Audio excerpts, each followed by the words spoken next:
Hello అండి, welcome to our channel. అనుకోకుండా మీరు ఫోన్పే యాప్లో ఆటోపే ఎనేబుల్ చేసుకున్నారా? అది ఎలా డిలీట్ చేయాలో తెలియట్లేదు అని అనుకుంటున్నారా? నేను ఈ వీడియోలో ఆటోపే ఎలా డిలీట్ చేసుకోవాలో స్టెప్ బై స్టెప్ క్లియర్గా ఎక్స్ప్లెయిన్ చేస్తాను. వీడియోని చివరికి చూడండి. వీడియో నచ్చితే లైక్ చేయండి, మీ ఫ్రెండ్స్తో షేర్ చేయండి. ఫస్ట్ ఫోన్పే యాప్ ఓపెన్ చేసి కిందికి స్క్రోల్ చేస్తే మేనేజ్ పేమెంట్స్ అని కనిపిస్తుందండి. అందులో వ్యూ ఆల్ మీద సెలెక్ట్ చేసుకోవాలి.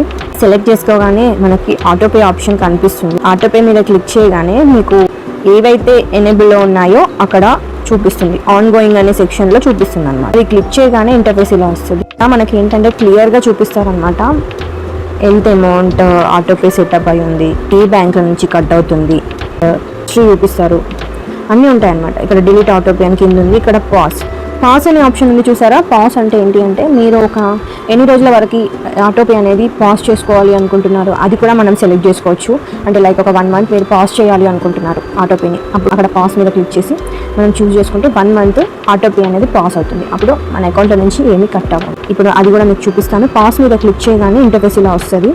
22nd Feb వరకు పాస్ అవుతుంది. మళ్ళీ ఆటోపే అనేది 24th Feb నుంచి స్టార్ట్ అవుతుంది అని. అంటే ఫర్ ఎగ్జాంపుల్ మీరు జనవరిలో చేశారు, ఆ డేట్ వరకు పాస్ అవుతుంది అని చెప్పడానికి, మళ్ళీ నెక్స్ట్ 24th Feb నుంచి మళ్ళీ స్టార్ట్ అవుతుంది అని చెప్పడానికి అన్నట్టు. సో అలా పాస్ చేయాలి అనుకుంటే పాస్ ఆటోపే క్లిక్ చేసేసి కొంతవరకు మనం పాస్ చేయొచ్చు ఆటోపేని. లేదు మేము డిలీట్ చేయాలి అనుకుంటే డిలీట్ మీద ప్రెస్ చేయాలి. ఎందుకు డిలీట్ చేయాలనుకుంటున్నారు అనేది రీజన్ అడుగుతారు. I don't need the product or service or now అని క్లిక్ చేసేసింది. చేసేసిన తర్వాత ఇక్కడ కూడా pause autopay, delete autopay, cancel అని అడుగుతారు.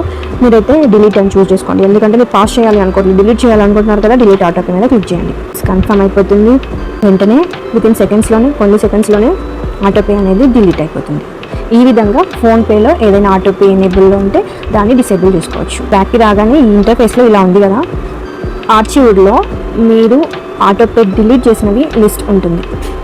ఆన్ గోయింగ్ ఇప్పుడు ఏమీ లేదు కదా, ఏ ఆటోపే సెట్ చేసుకోకపోతే ఇలా వస్తుంది చూడండి. ఈ వీడియో ఎడ్యుకేషన్ పర్పస్ కోసం మాత్రమే. వీడియో ఏమాత్రం ఇన్ఫర్మేటివ్గా అనిపించినా వీడియోని లైక్ చేసి సబ్స్క్రైబ్ చేయొచ్చు కదా. Thank you.